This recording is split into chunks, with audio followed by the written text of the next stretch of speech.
have a bio dad who's a sperm donor, and I have my dad who's been my dad since I was 2.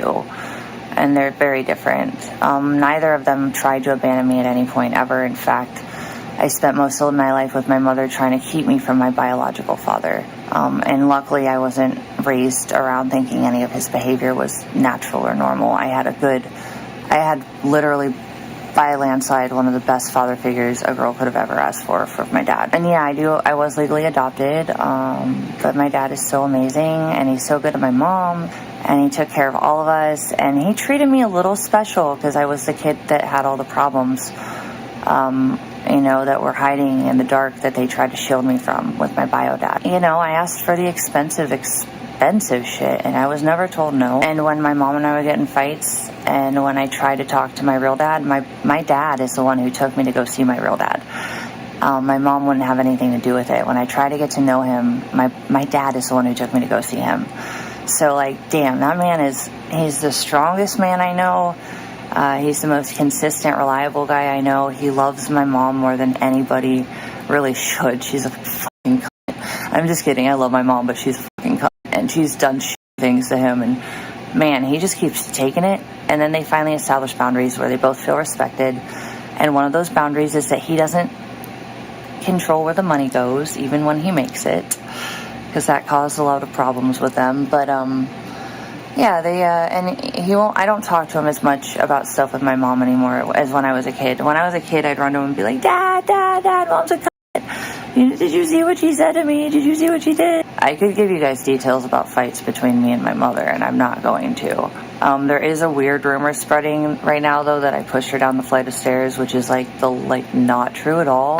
My mom is hit or miss. It's I'll call her some days and I'll have really good news, and she'll be like, What are you telling me that for? And I'll be like, okay. And then when I got raped at the strip club, I told her, and she pretended it didn't happen for a whole year. She refuses to go to group therapy with me, even though me and my sister have both asked her. She said she would, and then she took it back. The problem with my mom is she just doesn't want to take accountability for her role to play in anything. And the reality is it takes 2 to tango. I've done my fair share of therapy. I can only work on so much. So if she's part of the issue, then she needs to also acknowledge that and work on what she can work on, and she doesn't want to do that. A lot of people have told me they think my mom's a narcissist, including Sarah the Beach, including other people whose names I won't mention. I don't know if I believe that. I think she's a really good person and a good mom, but I think that she has control issues, and she kind of has this habit of pretending things aren't going on when she doesn't have any power to stop them happening. So why won't they house me? I don't live with my mom ever. It doesn't go well. My sister's who I'd be staying with, and she's being forced to move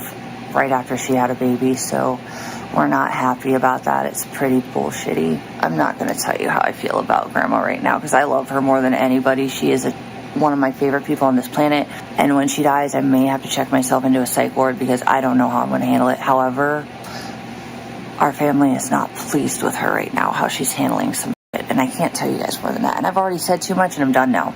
Well, my dad's, you guys have sent him shit, but you know what? He doesn't even look. He doesn't even care. He laughs. He thinks you guys are crazy. My mom has been traumatized, by the way, by some of the shit you guys have sent her.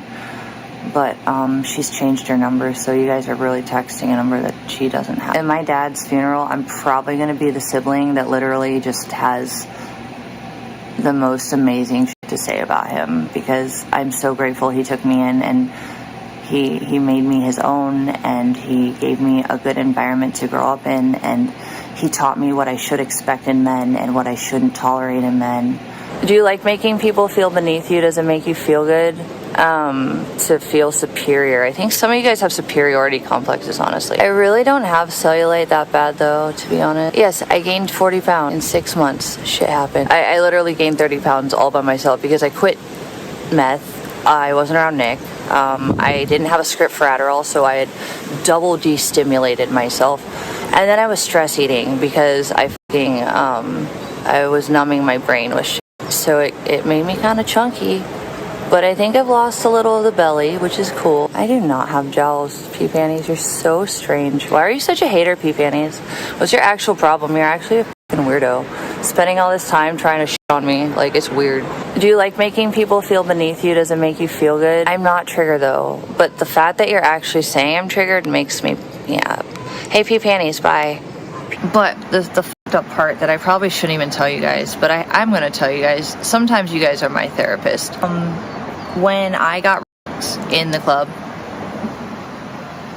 it was when my mom had decided to cut me off and not speak to me and didn't want to help me, and I had a lot of emergencies going on. It was right before COVID happened, and I don't even remember what this emergency was. It had to do with one of the pets. And, well, I went into, oh no, it was my car payment, and my car insurance, those two things, which were like, if I ever lost my car, I knew I'd lose everything, which is why this fucking repo thing sucks so much, because I didn't think about it. It sucks. But I've never missed a payment besides this incident with the last repo. But like I like broke my neck for my rent and my car payments. Those were the two most important things to me. And yeah, my mom wouldn't help, and it was like I had just gotten back to Arizona from Ohio for 7 months. I wasn't working. I didn't have a job right away. I didn't establish my business until after that. Pretty much I was only able to go to the strip club or it was my electricity and all my bills. Yeah. It was my electricity and all my bills. That's what it was. And then also, so my rent and my electricity were the big ones. Yeah. And nobody was helping me. She just sent me back to Arizona and was like, don't figure it out. And I was like, dude, like, Mom, like, can you please help? And she just got really cold and wouldn't do it. And then that was the night when I went in that happened. And I think that's why she pretended it didn't happen for a year, because it wasn't her fault.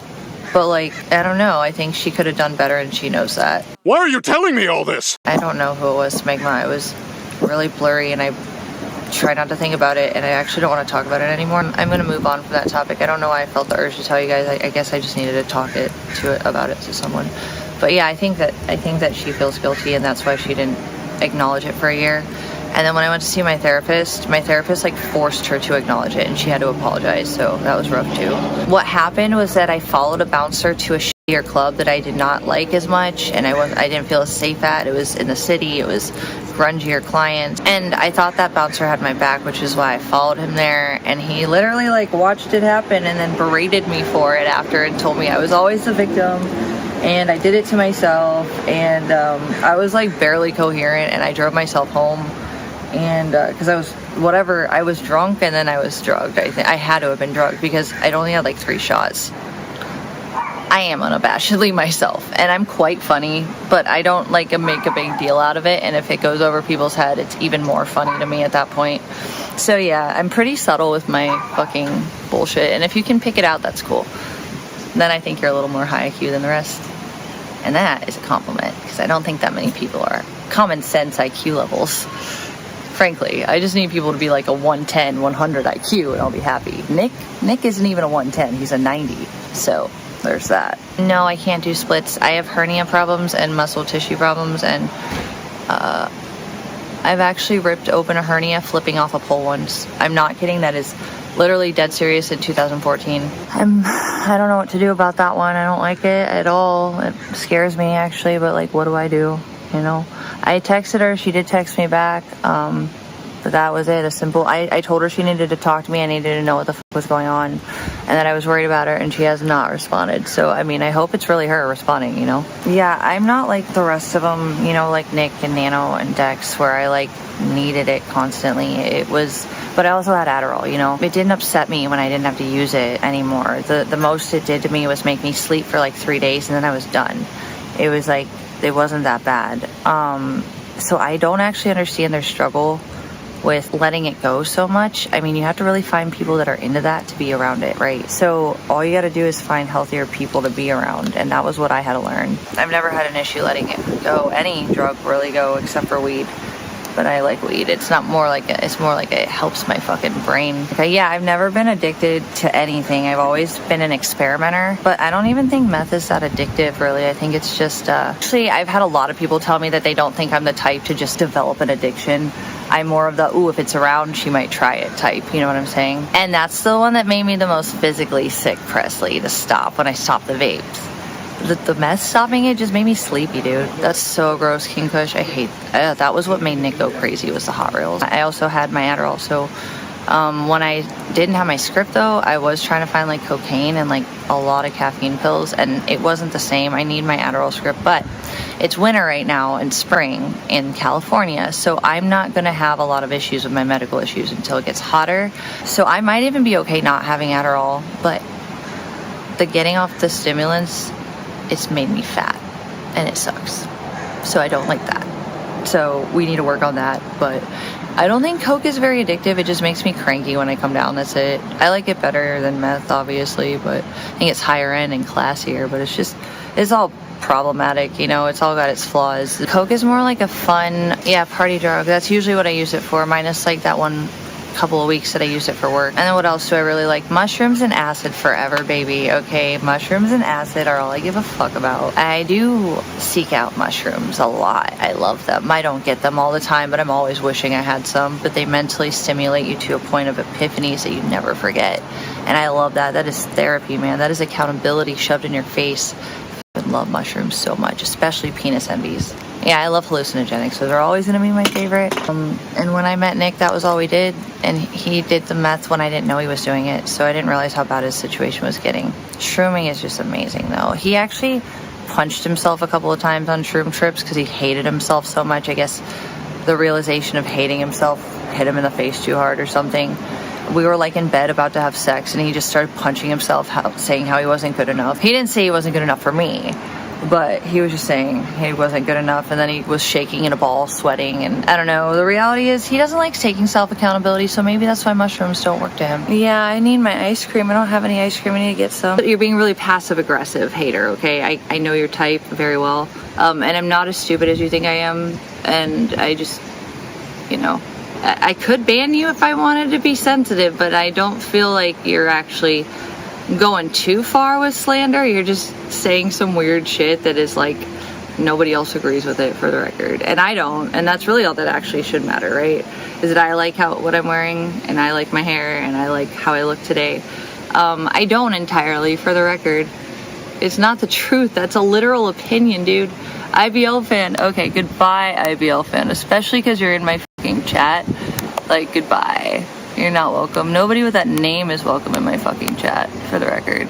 I also am aware that I'm right and you're wrong here, and your opinion isn't a fact, so you're gonna have to live with that. I know it's painful that you have to understand the concept of, maybe you didn't remember it in preschool when they taught us what an opinion was, but you must understand an opinion has nothing to do with a fact. It's just like this little nit poke, don't like yourself every time I talk to you, but I'm going to do it in a very subtle, passive way that makes me sound polite, so I sound more accurate. And when you get mad for identifying my passive-aggressive bullshit, everybody's going to blame you for being the bad person. Literally a Minette. Sorry, silly rabbit. You're Minette. You probably are Minette. Maybe you should slow down on the cake, silly rabbit. TBH. So if you're done, then get out. Leave me on my own, I'll figure it out. Let me suck your dick. I'm a man and my name is Little Dick, and I'm gay as fucking so chicken. Okay, POTS is not a real illness. Yeah, okay, bye.